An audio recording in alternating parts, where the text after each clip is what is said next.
Hello friends, स्वागत है आपका अपने यूट्यूब चैनल ब्रांड स्टडी पे। आज हम फिर से आपके लिए लेकर आए हैं सामान्य ज्ञान भाग 16। ठीक है, 50 क्वेश्चन है आपका, सभी क्वेश्चन महत्वपूर्ण हैं।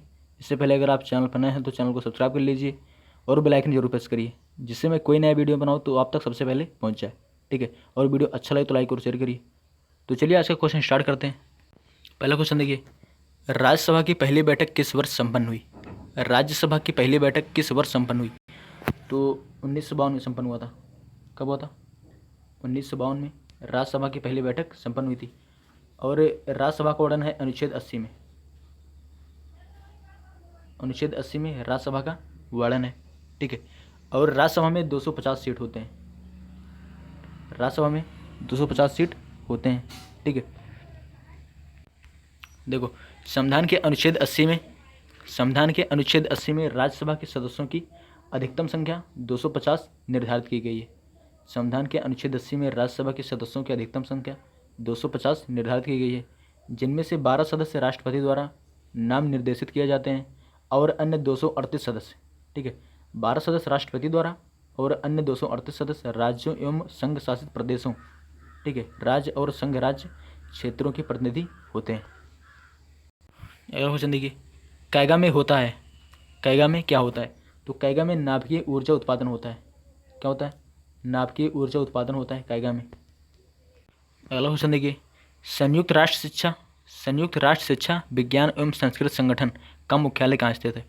संयुक्त राष्ट्र शिक्षा विज्ञान एवं संस्कृत संगठन यूनेस्को का मुख्यालय कहाँ स्थित है? तो इसका मुख्यालय पेरिस में। यूनेस्को का मुख्यालय कहाँ पर है? तो यूनेस्को का मुख्यालय है पेरिस में। और पेरिस कहाँ पर है? तो पेरिस फ्रांस की कैपिटल है। ठीक है, फ्रांस का नगर है। ठीक है, और फ्रांस कहाँ पर है? तो फ्रांस पश्चिमी यूरोप में स्थित एक देश है। ठीक है, यूरोप महाद्वीप में पश्चिमी तरफ स्थित एक देश है। और यूनेस्को की स्थापना कब हुई थी? यूनेस्को की स्थापना कब हुई थी? तो इसकी स्थापना हुई थी 16 नवंबर 1945 को। यूनेस्को की स्थापना 16 नवंबर 1945 को हुई थी। और यूनेस्को का फुल फॉर्म क्या है? तो इसका फुल फॉर्म है यूनाइटेड नेशंस। ठीक है, United Nations Educational Scientific and Cultural Organization. क्या नाम है? United Nations Education Scientific and Culture Organization. ठीक है, तो आपको याद रखना है कि यूनेस्को का हेडक्वार्टर है, मुख्यालय है पेरिस में। पेरिस कहाँ पर है? तो फ्रांस में। और यूनेस्को की स्थापना कब हुई थी? तो इसकी स्थापना हुई थी 16 नवंबर 1945 को। अगला क्वेश्चन देखिए, प्रशासनिक दृष्टि से अब भारत कितने राज्य एवं केंद्र शासित प्रदेशों में विभाजित है? प्रशासनिक दृष्टि से अब भारत में कितने राज्य और कितने केंद्र शासित प्रदेश हैं? तो 28 राज्य हैं भारत में। वर्तमान में 28 राज्य हैं और 8 केंद्र शासित प्रदेश हैं। ठीक है, भारत में 28 राज्य और 8 केंद्र शासित प्रदेश हैं। अगला क्वेश्चन देखिए, पैगोडा क्या है? पैगोडा क्या है? तो पैगोडा एक बौद्ध मंदिर है। क्या है? पैगोडा एक बौद्ध मंदिर है। अगला क्वेश्चन देखिए, जोराष्ट्रियन कहलाते हैं, जोराष्ट्रियन क्या कहलाते हैं? तो अग्निपूजक जाति के लोग कहलाते हैं। अग्निपूजक जाति के लोग जोराष्ट्रियन कहलाते हैं। अगला क्वेश्चन देखिए, किसको लैंड ऑफ गोल्डन पैगोडा के नाम से जाना जाता है? किसको लैंड ऑफ गोल्डन पैगोडा कहा जाता है? या फिर किसको स्वर्ण शिवालय की भूमि कहा जाता है? तो म्यांमार को कहा जाता है। किसको? म्यांमार को स्वर्ण शिवालय की भूमि कहा जाता है। म्यांमार को लैंड ऑफ गोल्डन पैगोडा कहा जाता है। ठीक है, म्यांमार की राजधानी क्या है? तो इसकी राजधानी है नाय पाई ताओ। राजधानी क्या है? नाय पाई ताओ। और म्यांमार का सबसे बड़ा शहर कौन सा है? तो सबसे बड़ा शहर है रंगून। म्यांमार का सबसे बड़ा शहर है रंगून। ठीक है, और म्यांमार का पुराना नाम बर्मा है। म्यांमार का पुराना नाम बर्मा है। अगला क्वेश्चन देखिए, हुमायूंनामा किसकी रचना है? हुमायूंनामा किसकी रचना है? तो हुमायूंनामा है गुलबदन बेगम की रचना। किसकी रचना है? गुलबदन बेगम की रचना है हुमायूंनामा। अगला क्वेश्चन देखिए, वर्तमान में भारत के रेल मार्ग की कुल लंबाई कितनी है? वर्तमान में भारत के रेल मार्ग की कुल लंबाई कितनी है? तो 64,640 किलोमीटर। कितनी है? 64,640 किलोमीटर भारत के रेल मार्ग की कुल लंबाई है। या फिर आप ऐसे याद कर सकते हैं 64,640। कितना? 64,640 किलोमीटर है। अगला क्वेश्चन देखिए, पश्चिमी और पूर्व घाटी कहाँ मिलती है? पश्चिमी और पूर्वी घाटी कहाँ मिलती है? तो ये मिलती है पाल घाट पर। पश्चिमी और पूर्वी घाटी कहाँ पर मिलती है? तो दोनों मिलती है पाल घाट पर। ठीक है, पाल घाटी है कर्नाटक में। अगला क्वेश्चन देखिए, हड़प्पा सभ्यता के अवशेष किस स्थान से प्राप्त हुए थे? हड़प्पा सभ्यता के अवशेष किस स्थान से प्राप्त हुए थे? तो ये नागार्जुन कोंडा से प्राप्त हुए थे। कहाँ से? नागार्जुन कोंडा से हड़प्पा सभ्यता के अवशेष प्राप्त हुए थे। और हड़प्पा सभ्यता की खोज किसने की थी? तो दयाराम साहनी ने की थी। दयाराम साहनी ने हड़प्पा सभ्यता की खोज की थी। ठीक है। और पाकिस्तान के पंजाब प्रांत में स्थित मांटगोमरी जिले में रावी नदी के बाएं तट पर हड़प्पा नामक पुरा स्थल है। पाकिस्तान के पंजाब प्रांत में स्थित मांटगोमरी जिले में रावी नदी के बाएं तट पर हड़प्पा नामक पुरा स्थल स्थित है। ठीक है। अगला क्वेश्चन देखिए, मानवाधिकार पुरस्कार प्रथम प्राप्तकर्ता कौन है? मानवाधिकार पुरस्कार प्रथम प्राप्तकर्ता कौन थे? तो ये थे नेल्सन मंडेला। कौन थे? नेल्सन मंडेला मानवाधिकार पुरस्कार प्राप्त करता थे। ठीक है। और नेल्सन मंडेला हैं साउथ अफ्रीका के। कहाँ के हैं? साउथ अफ्रीका के, दक्षिण अफ्रीका के। ठीक है, दक्षिण अफ्रीका के राष्ट्रपति रह चुके हैं। और मानवाधिकार दिवस कब मनाया जाता है? मानवाधिकार दिवस कब मनाया जाता है? तो मनाया जाता है 10 दिसंबर को। 10 दिसंबर को मानवाधिकार दिवस मनाया जाता है। अगला क्वेश्चन देखिए, भारत में मसालों का प्रदेश किसे कहा जाता है? भारत में मसालों का प्रदेश किसे कहा जाता है? तो ये केरल को कहा जाता है। किसको कहा जाता है? केरल को मसालों का प्रदेश कहा जाता है। ठीक है। बात केरल की है तो केरल की राजधानी क्या है? केरल की राजधानी है तिरुवनंतपुरम। क्या है? तिरुवनंतपुरम। तिरुवनंतपुरम केरल की राजधानी है। केरल के मुख्यमंत्री कौन है? तो हैं पिनराई विजयन। पिनराई विजयन है केरल के मुख्यमंत्री। ठीक है। और केरल के राज्यपाल कौन है? तो केरल के राज्यपाल हैं आरिफ मोहम्मद खान। आरिफ मोहम्मद खान केरल के राज्यपाल हैं। ठीक है। और केरल जो है ये मालाबार तट पर स्थित है। केरल मालाबार तट पर स्थित है। ठीक है। अगला क्वेश्चन देखिए, भारतीय थल सेना कितने कमांडों में संगठित है? भारतीय थल सेना कितने कमांडों में संगठित है? तो ये 5 कमांडों में संगठित है। कितने कमांडों में? 5 कमांडों में भारतीय थल सेना संगठित है। ठीक है। और देखो, थल सेना के अध्यक्ष कौन है? भारतीय थल सेना के अध्यक्ष कौन है? तो यह मनोज मुकुंद नरवाने। कौन है? मनोज मुकुंद नरवाने थल सेना के अध्यक्ष हैं। ठीक है। और देखो, नौसेना के अध्यक्ष कौन है? तो नौसेना के अध्यक्ष हैं करमबीर सिंह। कौन है? करमबीर सिंह नौसेना के अध्यक्ष हैं। और वायुसेना के अध्यक्ष कौन है? तो वायुसेना के अध्यक्ष हैं RKS भदौरिया। कौन है? राकेश कुमार सिंह भदौरिया वायुसेना के अध्यक्ष हैं। फिर से देखो, थल सेना के अध्यक्ष हैं मनोज मुकुंद नरवाने। और नौसेना के अध्यक्ष हैं करमबीर सिंह। वायुसेना के अध्यक्ष हैं राकेश कुमार सिंह भदौरिया। अगला क्वेश्चन देखिए, 10 डाउनिंग स्ट्रीट क्या है? 10 डाउनिंग स्ट्रीट क्या है? तो इंग्लैंड के प्रधानमंत्री का निवास स्थल है। इंग्लैंड के प्रधानमंत्री का निवास स्थल है 10 डाउनिंग स्ट्रीट। अगला क्वेश्चन देखिए, कोलंबिया दुर्घटना में मृत कल्पना चावला मूल रूप से कहाँ की रहने वाली थी? कोलंबिया दुर्घटना में मृत कल्पना चावला मूल रूप से कहाँ की रहने वाली थी? देखो, कोलंबिया जो है ये अमेरिका स्पेस शटल है। क्या है? अमेरिका स्पेस शटल है कोलंबिया। ठीक है। तो ये अमेरिका की रहने वाली हैं। कल्पना चावला मूल रूप से कहाँ की रहने वाली हैं? तो हरियाणा की रहने वाली हैं। ठीक है। हरियाणा की राजधानी क्या है? तो हरियाणा की राजधानी है चंडीगढ़। चंडीगढ़ हरियाणा की राजधानी है। हरियाणा के मुख्यमंत्री कौन है? तो है मनोहर लाल खट्टर। मनोहर लाल खट्टर हरियाणा के मुख्यमंत्री हैं। और हरियाणा के राज्यपाल कौन है? तो हैं सत्यदेव नारायण आर्य। कौन है? सत्यदेव नारायण आर्य। ठीक है। हरियाणा के राज्यपाल। हरियाणा में जिलों की संख्या कितनी है? तो हरियाणा में 22 जिले हैं। कितने जिले हैं? हरियाणा में 22 जिले हैं। अगला क्वेश्चन देखिए, जीरो देशांतर जो ग्रीनविच से होकर गुजरता है क्या कहलाता है? 0 डिग्री देशांतर जो ग्रीनविच से होकर गुजरता है क्या कहलाता है? तो प्रमुख यामी उत्तर कहलाता है। क्या कहलाता है? प्रमुख यामी उत्तर कहलाता है। अगला क्वेश्चन देखिए, गरसोप्पा जलप्रपात किस नदी पर स्थित है? तो यह शरावती नदी पर है। गरसोप्पा जलप्रपात किस नदी पर है? तो शरावती नदी पर स्थित है। और शरावती नदी कहाँ से निकलती है? शरावती नदी कहाँ से निकलती है? तो यह शिवालिक पहाड़ियों से निकलती है। कहाँ से निकलती है? शिवालिक पहाड़ियों से शरावती नदी निकलती है। अगला क्वेश्चन देखिए, भारतीय संविधान सभा की प्रारूप समिति के सदस्यों की संख्या कितनी थी? भारतीय संविधान सभा की प्रारूप समिति की सदस्यों की संख्या कितनी थी? तो प्रारूप समिति के सदस्यों की संख्या थी 7। कितनी संख्या थी? 7 संख्या थी प्रारूप समिति के सदस्यों की।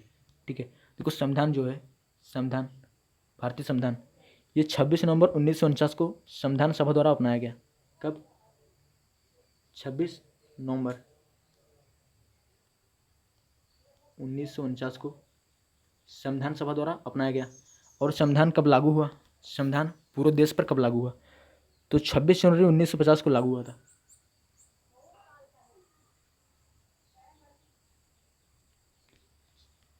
26 जनवरी 1950 को संविधान पूरे देश पर लागू हो गया था। ठीक है, अगला क्वेश्चन देखिए, 1924 में हिंदुस्तान रिपब्लिकन एसोसिएशन की स्थापना किसने की? 1924 में हिंदुस्तान रिपब्लिकन एसोसिएशन की स्थापना किसने की? तो सचिंद्र नाथ सान्याल ने की थी। किसने की थी? सचिंद्र नाथ सान्याल ने 1924 में हिंदुस्तान रिपब्लिकन एसोसिएशन की स्थापना की थी। काफ़ी इंपॉर्टेंट क्वेश्चन है, याद कर लीजिए।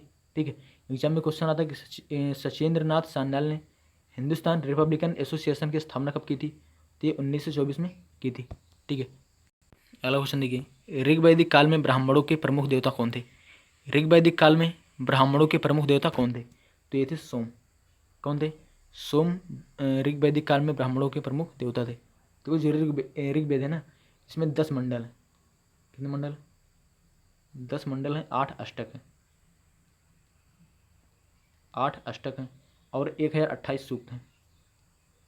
1028 सूक्त हैं ऋग्वेद में। 10 मंडल, 8 अष्टक, 1028 सूक्त हैं। ठीक है, और 10,600 लगभग मंत्र हैं। अगला क्वेश्चन देखिए, ग्रीन पीस क्या है? ग्रीन पीस क्या है? तो ये पर्यावरण संरक्षण से जुड़ा एक अंतर्राष्ट्रीय संगठन। ग्रीन पीस क्या है? तो पर्यावरण संरक्षण से जुड़ा एक अंतर्राष्ट्रीय संगठन है। अगला क्वेश्चन देखिए, भुवनेश्वर, पुरी तथा पिलानी के मंदिर किस शैली में निर्मित है? भुवनेश्वर, पुरी तथा पिलानी के मंदिर किस शैली में निर्मित है? तो ये नागर शैली में निर्मित है। ठीक है, भुवनेश्वर, पुरी तथा पिलानी के मंदिर नागर शैली में निर्मित है। देखो भुवनेश्वर ये है कहाँ पे? तो ये उड़ीसा की राजधानी है। उड़ीसा की राजधानी है भुवनेश्वर। ठीक है, उड़ीसा के मुख्यमंत्री कौन है? तो उड़ीसा के मुख्यमंत्री हैं नवीन पटनायक। उड़ीसा के मुख्यमंत्री हैं नवीन पटनायक। राज्यपाल कौन है? तो ये गणेशी लाल। उड़ीसा के राज्यपाल हैं गणेशी लाल। ठीक है, अगला क्वेश्चन देखिए, भारत में हीरा किस राज्य में पाया जाता है? भारत में हीरा किस राज्य में पाया जाता है? तो यह मध्य प्रदेश में पाया जाता है। कहाँ पाया जाता है? मध्य प्रदेश में हीरा सबसे ज़्यादा पाया जाता है। और मध्य प्रदेश के किस स्थान पे? तो पन्ना नामक स्थान पे पाया जाता है। ठीक है, पन्ना नामक स्थान पर हीरा पाया जाता है। और मध्य प्रदेश की राजधानी क्या है? तो मध्य प्रदेश की राजधानी भोपाल। मध्य प्रदेश की राजधानी है भोपाल। मध्य प्रदेश के मुख्यमंत्री कौन है? तो यह शिवराज सिंह चौहान। कौन है? शिवराज सिंह चौहान मध्य प्रदेश के मुख्यमंत्री हैं। ठीक है, मध्य प्रदेश के राज्यपाल कौन है? मध्य प्रदेश के राज्यपाल कौन है? तो यह लालजी टंडन। लालजी टंडन मध्य प्रदेश के राज्यपाल हैं। ठीक है, अगला क्वेश्चन देखिए, देश की प्रथम ISO 9001 का सम्मान पाने वाली रेलगाड़ी का नाम क्या है? देश की प्रथम ISO 9001 का सम्मान पाने वाली रेलगाड़ी का नाम क्या है? तो इसका नाम है भोपाल एक्सप्रेस। क्या नाम है? भोपाल एक्सप्रेस नाम है। ठीक है, देश की प्रथम ISO 9001 का सम्मान पाने वाली रेलगाड़ी का नाम है भोपाल एक्सप्रेस। ठीक है, अगला क्वेश्चन देखिए, थर्ड आई संबंध किस खेल से संबंधित है? थर्ड आई शब्द किस खेल से संबंधित है? तो यह क्रिकेट से। किससे संबंधित है? क्रिकेट से थर्ड आई खेल संबंधित है। और क्रिकेट में कितने खिलाड़ी होते हैं? तो 11 खिलाड़ी होते हैं। क्रिकेट में 11 खिलाड़ी होते हैं। ठीक है, और थर्ड आई किस खेल से संबंधित है? तो क्रिकेट से संबंधित है। अगला क्वेश्चन देखिए, भारत का दक्षिणतम बिंदु इंदिरा पॉइंट कहाँ स्थित है? भारत का दक्षिणतम बिंदु इंदिरा पॉइंट कहाँ पर स्थित है? तो बड़ा निकोबार द्वीप समूह में। कहाँ पर है? बड़ा निकोबार द्वीप समूह में। फिर से देखो, भारत का दक्षिणतम बिंदु इंदिरा पॉइंट कहाँ पर स्थित है? तो ये बड़ा निकोबार द्वीप समूह में स्थित है। ठीक है, इंदिरा पॉइंट बड़ा निकोबार द्वीप समूह में स्थित है। ठीक है, देखो भारत में जो है 4 पॉइंट है। कितने पॉइंट है? 4 पॉइंट है। ठीक है, एक है उत्तरी बिंदु, पूर्वी बिंदु, पश्चिमी बिंदु और दक्षिणी बिंदु। कौन कौन से?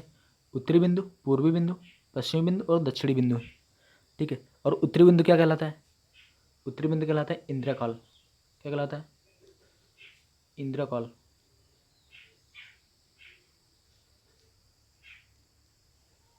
ठीक है, और पूर्वी बिंदु जो है पूर्वी बिंदु ये कहलाता है किबिथु। क्या कहलाता है? किबिथु। ठीक है। और जो पश्चिमी बिंदु है ये कहलाता है गौरमाता। ठीक है। पश्चिमी बिंदु को क्या कहते हैं? तो गौरमाता कहते हैं या फिर सर्करिक रेखा कह सकते हैं। और जो दक्षिणी बिंदु है इसे कहते हैं इंदिरा काल, इंदिरा पॉइंट। ठीक है, इंदिरा बिंदु।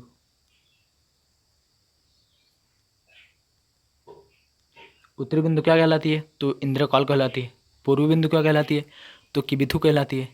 पश्चिमी बिंदु क्या कहलाती है? तो गौरमाता या फिर सर्करिक कहलाती है। दक्षिणी बिंदु क्या कहलाती है? तो इंदिरा पॉइंट कहलाती है, इंदिरा बिंदु कहलाती है। ठीक है। अगला क्वेश्चन देखिए, ग्लोब पर दो स्थानों की न्यूनतम दूरी होती है। ग्लोब पर दो स्थानों की न्यूनतम दूरी कितनी होती है? तो फिर प्रधान देशांतर पर होती है। ग्लोब पर दो स्थानों की न्यूनतम दूरी क्या होती है? तो प्रधान देशांतर पर न्यूनतम दूरी होती है। अगला क्वेश्चन देखिए, किस जनजाति में ऋतु प्रवास का प्रचलन है? किस जनजाति में ऋतु प्रवास का प्रचलन है? तो ये भूटिया जनजाति में है। किसमें? भूटिया जनजाति में ऋतु प्रवास का प्रचलन है। और ये भूटिया जनजाति पाई कहाँ जाती है? तो पश्चिम बंगाल में पाई जाती है। पश्चिम बंगाल में भूटिया जनजाति पाई जाती है। अगला क्वेश्चन देखिए, लोकसभा के प्रथम अध्यक्ष कौन थे? लोकसभा के प्रथम अध्यक्ष कौन थे? तो ये थे जीबी मावलंकर। कौन थे? जीबी मावलंकर लोकसभा के पहले अध्यक्ष थे। ठीक है। और लोकसभा के वर्तमान अध्यक्ष कौन है? तो ये ओम बिरला। ओम बिरला लोकसभा के 17वें लोकसभा अध्यक्ष हैं। ठीक है। और जीबी मावलंकर, गणेश वसु मावलंकर लोकसभा के प्रथम अध्यक्ष हैं। वर्तमान में ओम बिरला है। अगला क्वेश्चन देखिए, जैन धर्म के 3 रत्न कौन कौन से हैं? जैन धर्म के 3 रत्न कौन कौन से हैं? तो ये सम्यक विकास, सम्यक आचरण, सम्यक विचार। क्या है? सम्यक विकास, सम्यक आचरण, सम्यक विकास। ठीक है, जैन धर्म के 3 रत्न हैं। अगला क्वेश्चन देखिए, भारतीय नौसेना की स्थापना कोचीन में कब हुई? भारतीय नौसेना की स्थापना कोचीन में कब हुई थी? तो जनवरी 1969 में भारतीय नौसेना की स्थापना हुई थी। जनवरी 1969 में भारतीय नौसेना की स्थापना कोचीन में हुई थी। ठीक है। देखो, आपको 2 चीज़ें याद रखना है। 1969 में नौसेना की स्थापना तो हुई थी और इसरो की भी स्थापना हुई थी। इसरो की स्थापना 15 अगस्त 1969 को हुई थी। ठीक है। और नौसेना की स्थापना जनवरी 1969 में हुई थी। और नौसेना दिवस कब मनाया जाता है? नौसेना दिवस कब मनाया जाता है? तो ये 4 दिसंबर को मनाया जाता है। 4 दिसंबर को नौसेना दिवस मनाया जाता है। ठीक है। और नौसेना के अध्यक्ष कौन है? वर्तमान में नौसेना के अध्यक्ष कौन है? तो ये करमबीर सिंह। करमबीर सिंह। ठीक है। आप नौसेना बोल सकते हैं या फिर जल सेना बोल सकते हैं। अगला क्वेश्चन देखिए, यामिनी कृष्णमूर्ति का किस नृत्य से संबंध है? यामिनी कृष्णमूर्ति का किस नृत्य से संबंध है? तो इनका संबंध है भरतनाट्यम से। किससे संबंध है? भरतनाट्यम से यामिनी कृष्णमूर्ति का संबंध है। और जो भरतनाट्यम है, भरतनाट्यम ये तमिलनाडु में होता है। तमिलनाडु का प्रसिद्ध लोक नृत्य है भरतनाट्यम। ठीक है। तमिलनाडु के मुख्यमंत्री कौन है? तो ये के पलानी स्वामी। के पलानी स्वामी तमिलनाडु के मुख्यमंत्री हैं। ठीक है। और तमिलनाडु के राज्यपाल कौन है? तो हैं बनवारी लाल पुरोहित। बनवारी लाल पुरोहित तमिलनाडु के राज्यपाल हैं। ठीक है। तमिलनाडु की राजधानी है चेन्नई। बस आपको इतना याद रखना है कि यामिनी कृष्णमूर्ति का संबंध किस नृत्य से है? तो इनका संबंध है भरतनाट्यम से। अगला क्वेश्चन देखिए, फोर्ब्स किस ग्रह का उपग्रह है? फोर्ब्स किस ग्रह का उपग्रह है? तो ये मंगल ग्रह का उपग्रह है। फोर्ब्स मंगल ग्रह का उपग्रह है। ठीक है। देखो, फोर्ब्स मंगल ग्रह के 2 प्राकृतिक उपग्रहों में से सबसे बड़ा व नज़दीकी उपग्रह है। ठीक है। फोर्ब्स मंगल ग्रह के 2 प्राकृतिक उपग्रहों में से सबसे बड़ा व नज़दीकी उपग्रह है। यह दूसरे उपग्रह डीमोस से 7.24 गुना बड़ा है। ठीक है। मंगल में 2 उपग्रह हैं। ठीक है। एक डीमोस है, एक फोर्ब्स है। जो फोर्ब्स है यह डीमोस से 7.24 गुना बड़ा है। अगला क्वेश्चन देखिए, उरी जल विद्युत परियोजना किस राज्य में है? उरी जल विद्युत परियोजना किस राज्य में है? तो ये जम्मू कश्मीर में है। कहाँ पर है? जम्मू कश्मीर में। देखो, जम्मू कश्मीर राज्य 31 अक्टूबर 2019 को 2 केंद्र शासित प्रदेश में विभाजित हुई। जम्मू कश्मीर राज्य 31 अक्टूबर 2019 को 2 केंद्र शासित प्रदेश जम्मू कश्मीर और लद्दाख में विभाजित हुए। ठीक है। संसद में 5 अगस्त को जम्मू कश्मीर और लद्दाख को विभाजन की घोषणा हुई थी। देखो, जम्मू कश्मीर और लद्दाख का विभाजन कब हुआ? एग्जाम में क्वेश्चन आता है कि जम्मू कश्मीर और लद्दाख का विभाजन कब हुआ? तो 31 अक्टूबर 2019 को जम्मू कश्मीर और लद्दाख का विभाजन हुआ। जम्मू कश्मीर में कितने ज़िले हैं? तो 20 ज़िले हैं। और लद्दाख में कितने ज़िले हैं? तो लद्दाख में 2 ज़िले हैं। कौन कौन से हैं? तो लेह और कारगिल। ठीक है, लेह और कारगिल। और जम्मू कश्मीर के उपराज्यपाल कौन है? तो यह गिरीश चंद्र मुर्मू। कौन है? गिरीश चंद्र मुर्मू है। ठीक है, जम्मू कश्मीर के उपराज्यपाल हैं। और लद्दाख के उपराज्यपाल कौन है? लद्दाख के उपराज्यपाल कौन है? तो हैं आर के माथुर, राधाकृष्णन माथुर है। ठीक है, तो एग्जाम में क्वेश्चन आता है कि जम्मू कश्मीर और लद्दाख का विभाजन संसद में कब हुआ? तो 5 अगस्त 2019 को संसद में जम्मू कश्मीर और लद्दाख का विभाजन हुआ था। ठीक है, और 31 अक्टूबर 2019 को केंद्र शासित प्रदेश और लद्दाख का विभाजन हो गया था। ठीक है, अगला क्वेश्चन देखिए, लोसांग उत्सव किस देश में मनाया जाता है? लोसांग उत्सव किस देश में मनाया जाता है? तो मनाया जाता है ताइवान में। कहाँ मनाया जाता है? ताइवान में लोसांग उत्सव मनाया जाता है। अगला क्वेश्चन देखिए, पुलित्जर पुरस्कार किस क्षेत्र में दिया जाता है? पुलित्जर पुरस्कार किस क्षेत्र में दिया जाता है? तो ये पत्रकारिता के क्षेत्र में दिया जाता है। किस क्षेत्र में दिया जाता है? पत्रकारिता के क्षेत्र में दिया जाता है पुलित्जर पुरस्कार। अगला क्वेश्चन देखिए, विश्व में पर्यटन दिवस किस तिथि को मनाया जाता है? विश्व पर्यटन दिवस किस तिथि को मनाया जाता है? तो 27 सितंबर को विश्व पर्यटन दिवस मनाया जाता है। ठीक है, विश्व पर्यटन दिवस 27 सितंबर को मनाया जाता है। अगला क्वेश्चन देखिए, उग्रवादी क्रांतिकारियों की प्रथम बृहत स्तरीय कार्यवाही बड़ा डकैती किससे संबंधित है? उग्रवादी क्रांतिकारियों की प्रथम बृहद स्तरीय, ठीक है, उग्रवादी क्रांतिकारियों की प्रथम बृहद स्तरीय कार्यवाही बड़ा डकैती किससे संबंधित है? तो ये संबंधित है पूर्वी बंगाल से। किससे संबंधित है? पूर्वी बंगाल से संबंधित है। ठीक है, और बात बंगाल की है तो बंगाल की राजधानी क्या है? बंगाल की राजधानी कोलकाता। क्या है? कोलकाता है बंगाल की राजधानी। बंगाल के मुख्यमंत्री कौन है? तो ये है ममता बनर्जी। ममता बनर्जी पश्चिम बंगाल की मुख्यमंत्री हैं। और राज्यपाल कौन है? बंगाल की राज्यपाल कौन है? तो हैं जगदीप धनखड़। जगदीप धनखड़ पश्चिम बंगाल के राज्यपाल हैं। ठीक है, और जो बंगाल का शोक है, बंगाल का शोक या किस नदी को कहा जाता है? बंगाल का शोक किस नदी को कहा जाता है? तो दामोदर नदी को बंगाल का शोक कहा जाता है। दामोदर नदी को बंगाल का शोक कहा जाता है। अगला क्वेश्चन देखिए, मशहूर यूरोपीय यात्री बर्नियर पेशे से क्या थे? मशहूर यूरोपीय यात्री बर्नियर पेशे से और क्या थे? तो ये चिकित्सक भी थे। ठीक है, चिकित्सक भी थे। मशहूर यूरोपीय यात्री बर्नियर पेशे से चिकित्सक भी थे। अगला क्वेश्चन देखिए, कुतुब मीनार का पूर्ण निर्माण कार्य का श्रेय किसे दिया जाता है? कुतुब मीनार का पूर्ण निर्माण का कार्य का श्रेय किसे दिया जाता है? तो इल्तुतमिश ने कुतुब मीनार को पूरा करवाया था। किसने करवाया था? इल्तुतमिश ने कुतुब मीनार को पूरा करवाया था। ठीक है, और कुतुब मीनार है कहाँ पे?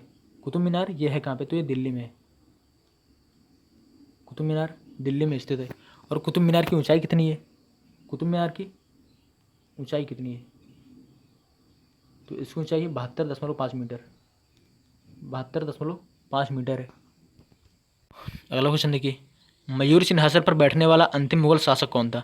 मयूर सिंहासन पर बैठने वाला अंतिम मुगल शासक कौन था? तो ये था मोहम्मद शाह। कौन था? मोहम्मद शाह मयूर सिंहासन पर बैठने वाला अंतिम मुगल शासक था। अगला क्वेश्चन देखिए, जहांगीर की मृत्यु होने पर शाहजहां को गद्दी प्राप्त करने में सबसे बड़ा बधक कौन था? जहांगीर की मृत्यु होने पर शाहजहां को गद्दी प्राप्त करने में सबसे बड़ा बधक किसका था?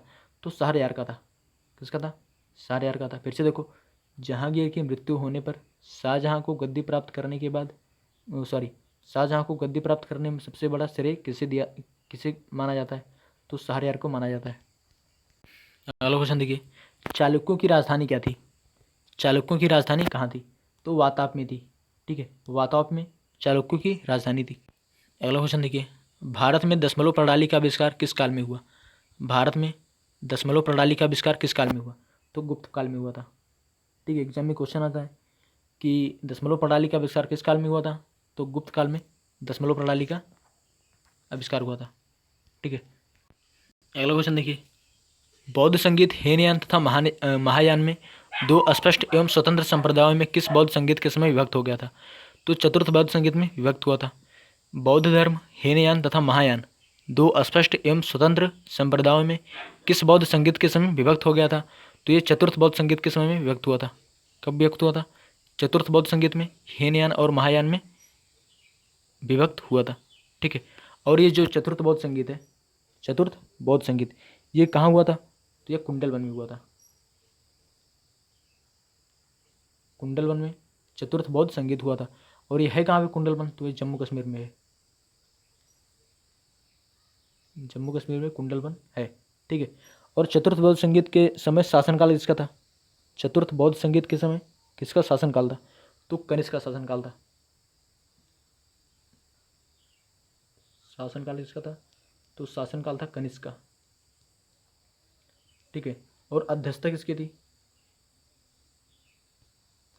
शासनकाल था कनिष्क का, और अध्यक्षता किसकी थी? तो वासुमित्र की अध्यक्षता थी। ठीक है,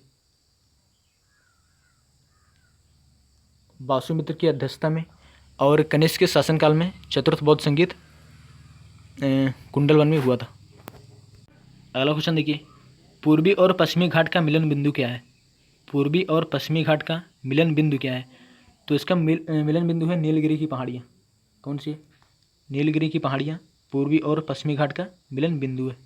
ठीक है, अगला क्वेश्चन देखिए, भारत में सबसे लंबी अवधि तक सेवा करने वाले मुख्यमंत्री कौन थे? भारत में सबसे लंबी अवधि तक सेवा करने वाले मुख्यमंत्री कौन थे? तो ये थे ज्योति बसु।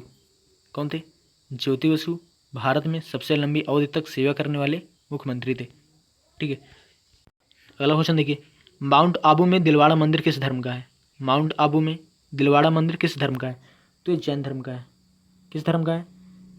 जैन धर्म का मंदिर है। कहाँ पर है? तो दिलवाड़ा में, माउंट आबू में दिलवाड़ा मंदिर जैन धर्म का स्थित है। ठीक है, और जैन धर्म के संस्थापक कौन थे? जैन धर्म के संस्थापक कौन थे? तो ये थे ऋषभदेव। ऋषभदेव जैन धर्म के प्रथम तीर्थंकर थे या फिर संस्थापक थे। और जैन धर्म के अंतिम तीर्थंकर कौन थे? तो महावीर स्वामी थे। महावीर स्वामी जैन धर्म के अंतिम और 24वें तीर्थंकर थे। ठीक है, और एक थी मल्लीनाथ। मल्लीनाथ जैन धर्म में 19वीं महिला तीर्थंकर थी। सिर्फ मात्र एक महिला तीर्थंकर थी, वो थी मल्लीनाथ। कौन सी थी? तो 19वीं थी। ठीक है, और माउंट आबू ये है कहाँ पे? माउंट आबू ये है कहाँ पे? तो ये है वहाँ पे राजस्थान में। राजस्थान में तिलवाड़ा मंदिर स्थित है। ठीक है, राजस्थान के मुख्यमंत्री कौन है? तो हैं अशोक गहलोत। राजस्थान के मुख्यमंत्री हैं अशोक गहलोत। राज्यपाल हैं कलराज मिश्र। ठीक है, राजस्थान के मुख्यमंत्री हैं अशोक गहलोत, राज्यपाल हैं कलराज मिश्र। राजस्थान की राजधानी क्या है? तो है जयपुर। ठीक है, और जयपुर को विश्व धरोहर स्थल घोषित किया गया है। जयपुर को 2019 का विश्व धरोहर स्थल घोषित किया गया है। अगला क्वेश्चन देखिए, कौन सा महाद्वीप श्वेत महाद्वीप कहलाता है? कौन सा महाद्वीप श्वेत महाद्वीप कहलाता है? तो ये अंटार्कटिका महाद्वीप है। कौन सा है? अंटार्कटिका महाद्वीप श्वेत महाद्वीप कहलाता है। ठीक है, 50 क्वेश्चन आपका पूरा हुआ। वीडियो अच्छा लगा हो तो वीडियो को लाइक करिए, जितना हो सके उतना शेयर करिए। ठीक है, और अगर चैनल पर नए हो तो चैनल को सब्सक्राइब करिए। मिलते हैं अगले वीडियो में पार्ट 17 लेकर। ठीक है, धन्यवाद।